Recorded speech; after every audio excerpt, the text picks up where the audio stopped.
7 মাইলত শিৱ মন্দিৰত চলিছে শিৱৰ আৰাধনা। আজি মহা শিৱৰাত্ৰিৰ ৰাজ্যৰ বিভিন্ন প্ৰান্তৰ লগতে ডিফুৰ 7 মাইল শিৱ মন্দিৰত চলিছে শিৱৰ আৰাধনা। শিৱৰাত্ৰিৰ দিনাই 7 মাইল মন্দিৰতো দেখিবলৈ পোৱা গৈছে অগণন ভক্তৰ লানি নিচিকা ভিৰ। ৭২ ঘণ্টীয়া অখণ্ড কীৰ্তনেৰে শুভাৰম্ভ কৰাৰ লগতে শুক্ৰবাৰে বিগ্ৰহৰ প্ৰাণ প্ৰতিষ্ঠা কৰা হয় মাংগলিক নীতি নিয়মৰ মাজেৰে।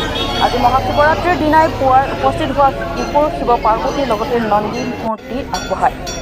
বিভিন্ন প্ৰান্তৰ পৰা অহা ভক্তসকলে নিজৰ মনোকামনা সিদ্ধিৰ অৰ্থে বেলপাত ধূপ দীপ নৈবেদ্য আগবঢ়াই মহাদেৱ শিৱক পূজা অৰ্চনা কৰা পৰিলক্ষিত হৈছে। শিৱৰাত্ৰিৰ এই পবিত্ৰ দিনটোতে সকলোৰে মংগলৰ কাৰণে ঈশ্বৰৰ ওচৰত প্ৰাৰ্থনা জনাই সমূহ অসমবাসীৰ লগতে সমষ্টিবাসীলৈ মহা শিৱৰাত্ৰিৰ আন্তৰিক শুভেচ্ছা জ্ঞাপন।